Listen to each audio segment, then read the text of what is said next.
The Whistler.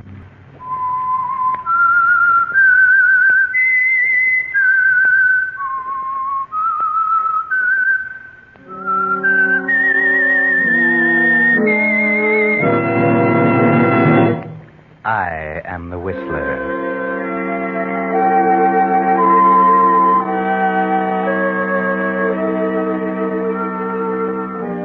And I know many things, for I walk by night.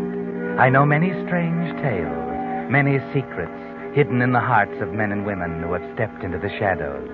Yes, I know the nameless terrors of which they dare not speak.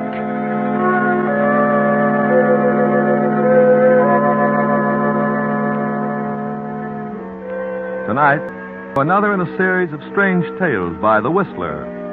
The story of a strange and desperate crime. A crime so carefully planned it was practically foolproof.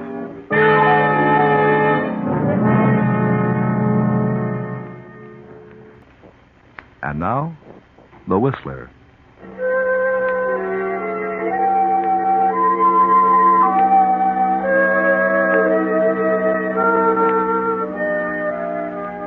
Edward Bowman and Marco Lorenz are the proprietors of a popular little lending library in a quiet residential section of town. They cater to a highly respectable clientele, a clientele who might be surprised to overhear their breakfast table conversation this morning as they sit in the back of their shop, huddled over a crudely drawn diagram. The smoke from their cigarettes curls upward to hang like a cloud in the stream of morning sunlight. Suddenly, Marco, with a gesture of disgust, pushes the diagram aside. The whole thing is impossible, Eddie. They got the place locked up tighter than a drum. I thought you was the guy who never gave up. Yeah. Here's $100,000 in negotiable bonds, and you want to kiss it goodbye. Listen, Marco, look at this diagram. Yeah. Now, look, here's the vault where they keep the bonds. Now, it's 5 yards from there to the door. Here is where we can cut the wires on the alarm system. See? Once we get inside, the job's a pushover. Sure, it's a pushover, if we can get inside. It ought to be. We spent 3 months casing the joint. But how do we get in? You couldn't blast through that door, and as for the windows, well, I suppose you're going to shrink yourself down and crawl between the bars. Well, what's wrong with using a hacksaw? I already told you it takes too long. It's too risky. They've only got 2 bars on each window. If we could get 1 bar out, I might be able to squeeze through. What we need is a 9-year-old kid, a small 9-year-old. Yeah, one with a criminal record preferred. Hey, are you still planning to fence this stuff with Jake? Yeah, right after we pull the job. I'm not taking any chances. Jake will give us $50,000 for the bonds. And then we're sitting pretty.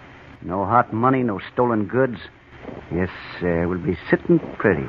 If we could only dream up a way to crack that office. Don't tell me we got a customer this here. I'll go. Oh, good morning, Mrs. Miles. Good morning, Mr. Bowman. I brought someone in to meet you. This is Mr. Johnson. Well, how do you do? Put her there, Bowman. And the name is Shorty. Shorty Johnson. Known to millions as a small change kid with $1 million personality. Well, just call me Eddie. Shorty is my new tenant. Your new tenant? Yes, he just came in from the east. He plans to go to work in the aircraft industry. Fuses, you know. Fuselage, ma'am, fuselage. Yes, sir, Eddie. I walked out on a great theatrical career to come out to the West Coast and serve my country. A great career. You're an actor? Acrobat, my boy, acrobat. Played the palace for 8 weeks. Tumbling Tom Thumb, the world's mightiest mite. That's how they build me. But from now on, I'm taking my cues from Uncle Sam. Yes, sirree. But now then, what have you got in the way of a rootin', tootin', hair-raising yarn? Well, I got That was the first thing Shorty asked about when he moved in, Mr. Bowman, where he could get books. I think you're going to have a very steady customer on your hands. That's right, Eddie. I'm a sucker for exciting literature. Mysteries, westerns, spicy stories, anything. Yeah. Well, we got a new mystery called Another Man's Poison. It's a bestseller. Nah, I'm tired of poison. Haven't you got something with a lot of gunplay in it? You know, an old-fashioned gangster story with lots of shooting? Yeah, well, let's see now. Hey, what's keeping you, Eddie? Oh, sorry, Mrs. Miles. I didn't see you. Oh, hello, Mr. Lorenz. Marco, this is Mr. Johnson, Shorty Johnson. Huh? What are you staring at, brother? Haven't you ever seen a midget before? Oh, sure. How are you? Shorty just came in from the east. He's renting a room over at Mrs. Miles. Oh, I see. Yes, Shorty's quite a bookworm. That's why I brought him over this morning. I told him you boys had the best rental library in town. Well, I hope he's as good a customer as you are, Mrs. Miles. Well, I guess we might as well push off, ma'am. Nice meeting you, boys. I'll see you around. Yeah, you bet. Sure. Goodbye, Mr. Bowman. Mr. Lorenz. Goodbye. Goodbye. Now I've seen everything. The richest dame in town takes in a roomer. Well, why not? She's got plenty of room to spare. Yeah, I guess so. Friendly little guy, wasn't he? Oh, Shorty? Yeah, kind of a character. How big would you say he is? Huh? Oh, about 4 feet tall, 75 pounds. Why? Just the right size. Sure. Just right. What are you talking about? Oh, nothing. Just an idea I had.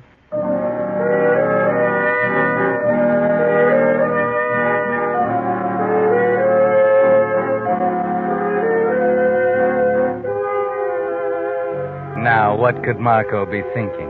Could it be how very fortunate it is?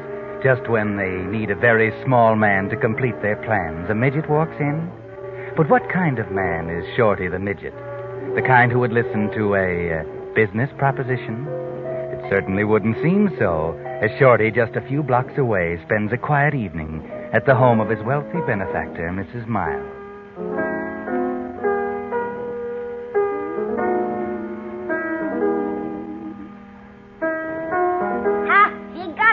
Between the eyes, too. Hot dog.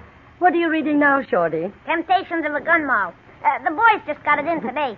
I suppose this one is a regular humdinger? A pipperoo, to say the least, ma'am. You'll have to read this one, Mrs. M. Make your blood pressure zoom right up to 300.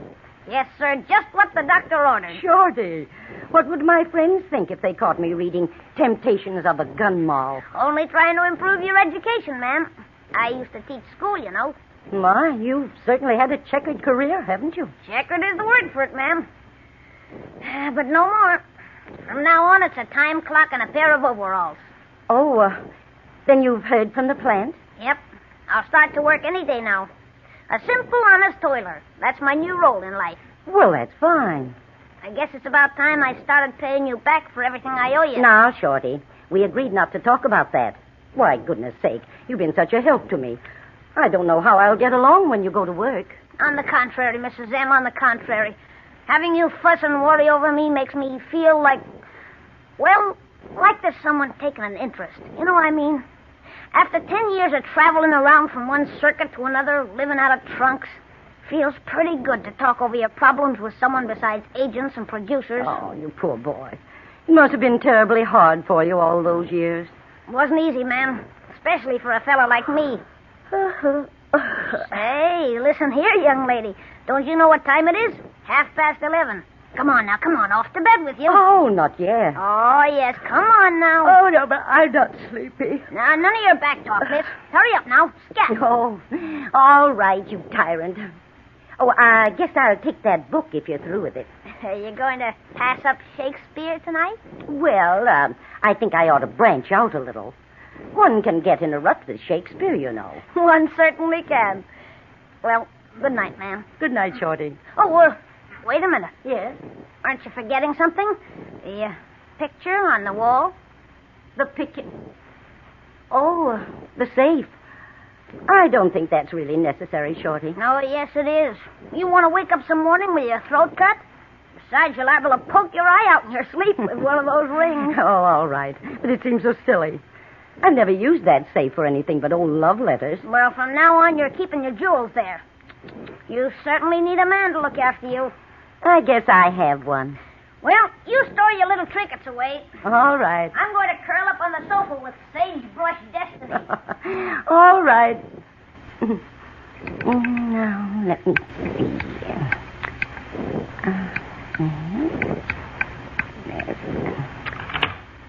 Now, my rings, bracelet, brooch. I guess that's all. Oh, my pearls. I almost forgot. There. Well, that's done. I hope you're satisfied. Good night, Shorty. Shorty. Why, for goodness sake, he's sound asleep.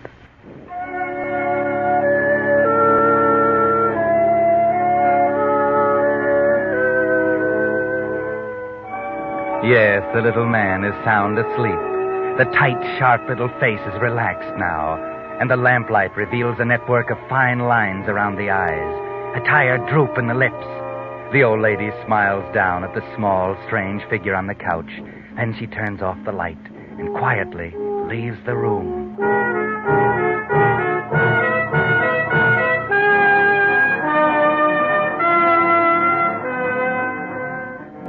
But a few blocks away, in the back room of the rental library, there is no sleep, no rest. Eddie Bowman and Marco Lorenz sit facing each other across the kitchen table, their eyes narrowed, their voices raised in an excited argument. You're crazy, Marco. You're off your nut. We can't get away with a thing like that. What do you mean we can't? I got it all worked out. Shorty's room is in the back of the house, and he's got a separate entrance. And the old lady sleeps upstairs in the front of the house. That's right. Drive over there tomorrow night, about midnight, when the old lady's sure to be in bed. Oh. She won't hear a thing. We get Shorty first. He'll come easy. Yeah. The thing is a cinch the way I got it planned. Okay. Now, look. We give Shorty the combination to the vault. Uh-huh. Then we push him through the window, and he cracks the vault. Yeah.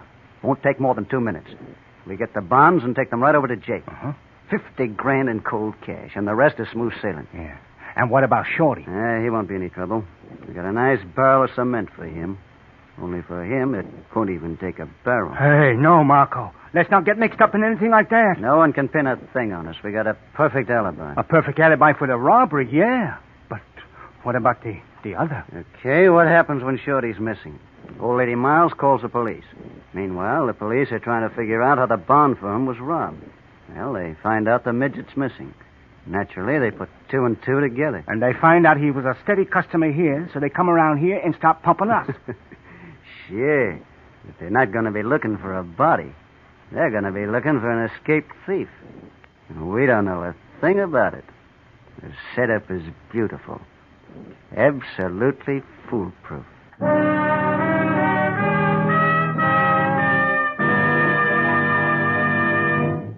You are listening to The Whistler.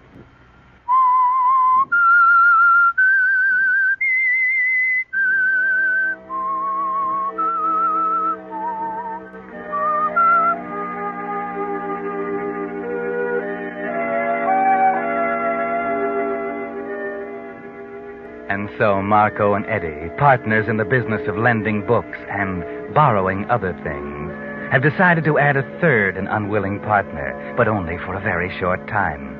Tonight is the night, and they've driven out to the home of Mrs. Miles to pick up their intended victim, Shorty, the midget, at his private entrance in the rear of the house. Shorty. Hey, Shorty. Funny, there's a light on. Shorty.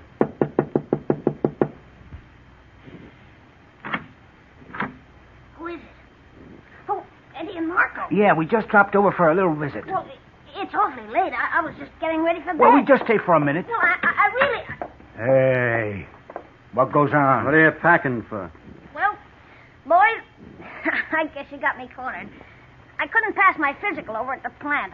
I'm leaving tomorrow morning. Leave? What? Yep. I wired my agent. He's got a great part for me in a New York show. So you're walking out, huh? Going back to the big dough. Oh, gee, fellas, I don't want you to think I'm a heel, but what else can I do? Get away from that suitcase. Marco, please be careful. I've got everything all neatly packed. I thought you were trying to hide something, you little rat. Trying to get away with one of our books, huh? Hey, what do you know? Sagebrush Destiny.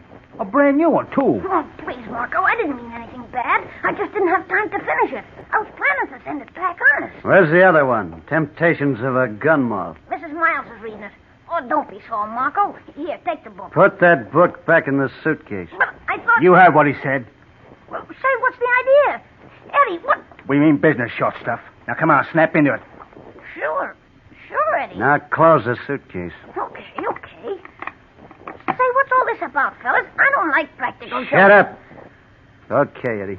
Eddie, what are you... Eddie! You take him to the car. I'll bring the suitcase.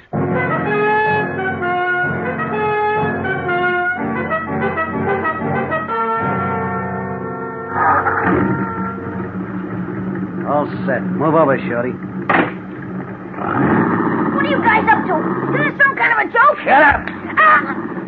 Yeah, things are working out better than we planned. Yeah, you're leaving town at a very convenient time, Shorty. Very convenient. What's all this about, fellas? I haven't done anything wrong. I don't like this, Marco. What's Eddie doing with a gun? Never mind about the gun. Just keep your mouth shut and your eyes open, and you'll be all right. I don't like this, Marco. Let me out, please. I said keep your mouth shut. But where are we going? Might as well tell him now, Marco. Yeah. Ever hear the J.M. Donahue firm? Stocks and bonds? Yeah. That's where we're going right now. But what for? For 100 grand in negotiable bonds. You're crazy, Marco. You can't get away with a thing like that. Oh, yes, we can. With your help, short guy.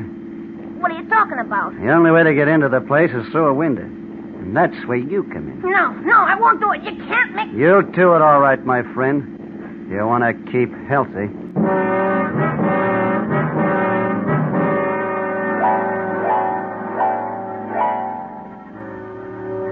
Poor Shorty. Either way, it's not going to be so healthy for him, is it?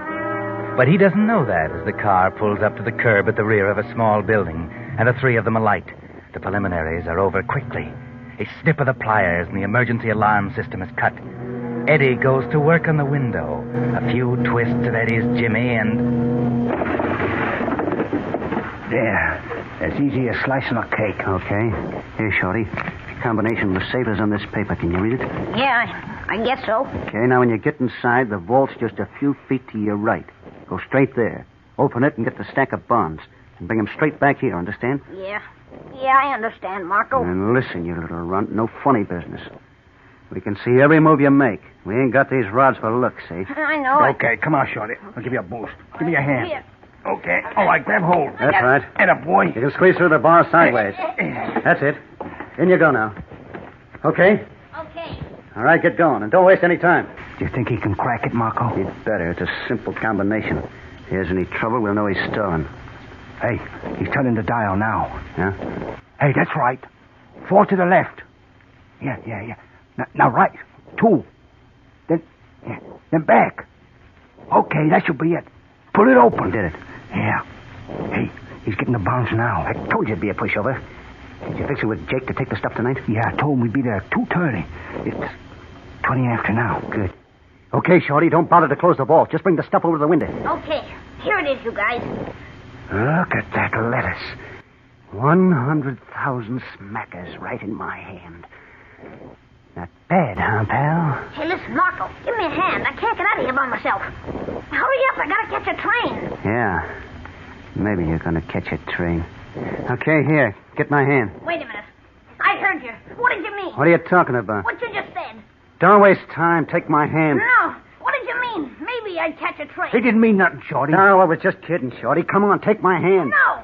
I thought you wanted to get out of there. No, I see it now. You're going to kill me, so I can't squeal on you. No, I see it. No, listen, Shorty, no. We'll even cut you on the take, honest. Only just come on down. Get out of there. No, now I see it. I'm going to stay here. Stay here and wait for the cops. Marco, he's running back. He's going to hurt you. Eddie! What's the matter? I got him. He won't blab to the cops now. Crazy fool. We had a perfect alibi, and you had the butcher. Yeah, but Marco, Never mind. There's no time to talk now. Let's get out of here.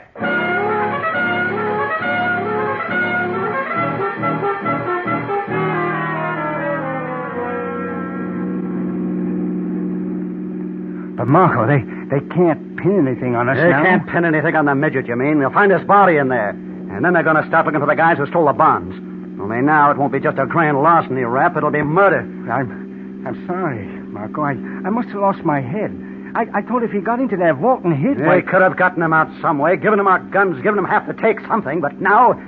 Well, what are we going to do? I don't know, but they got to get another alibi quick. Yeah. Hey, how about this? Suppose we just walked into the police station, see? And told them we heard gunshots near there, see? That ought to throw them off our trail. Yeah, it might work. It's dangerous, but we got to do something. I guess we better take a chance. Only come on, we got to get this stuff over to Jake's first and get rid of it.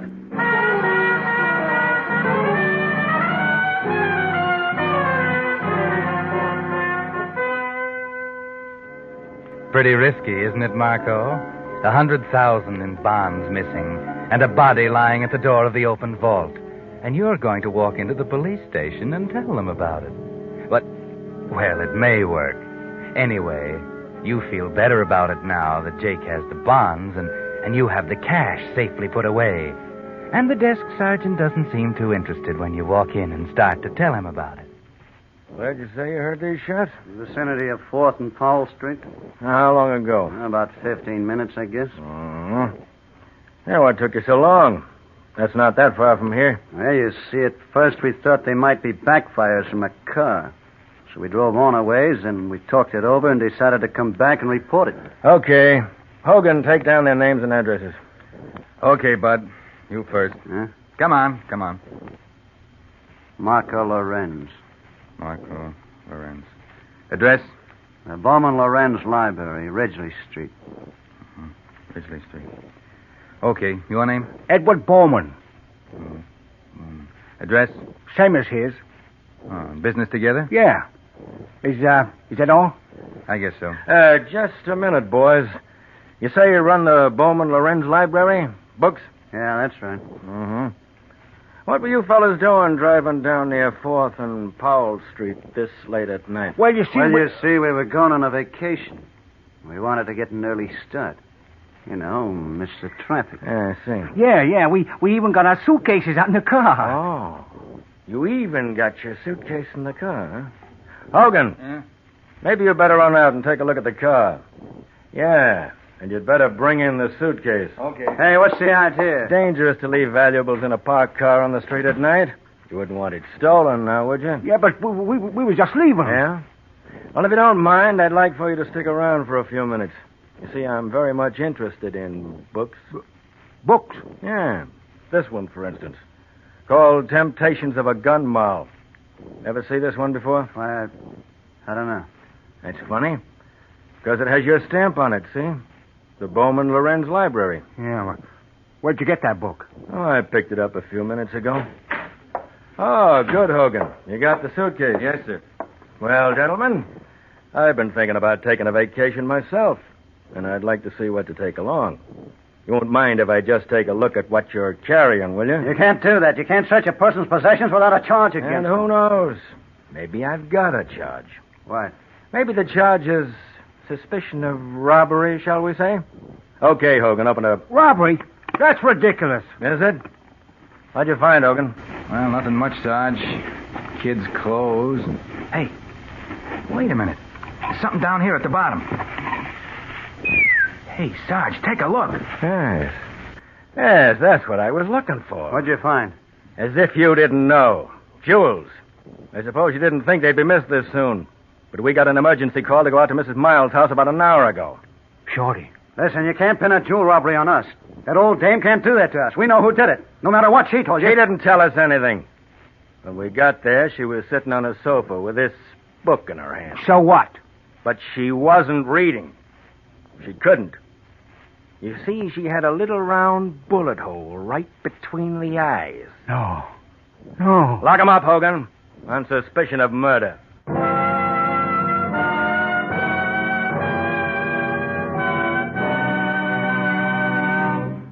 Now, in just a moment, the Whistler will return to give you the ending of tonight's tale. And now, back to the Whistler.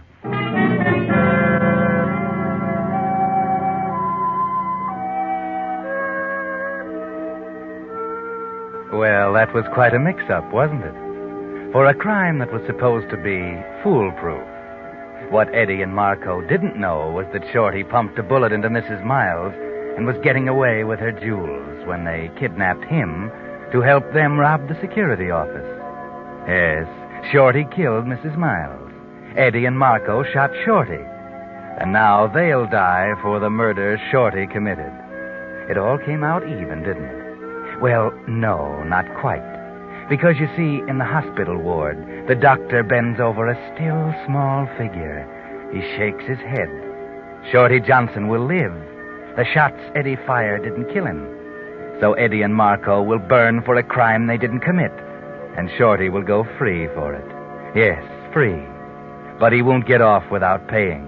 Oh, no. Because as a result of the gun wounds, the mightiest might of them all, the tumbling Tom Thumb, who lived by his agility and skill, will lie helplessly in his bed all the rest of his life, a hopeless paralytic.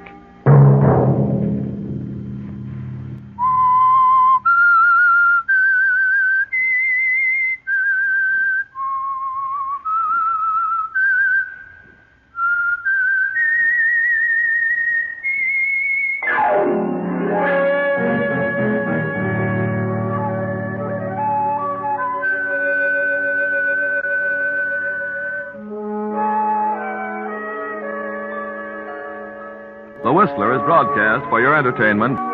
The Whistler was produced and directed by George W. Allen. The story was by Harriet Reig. Music composed and conducted by Wilbur Hatch.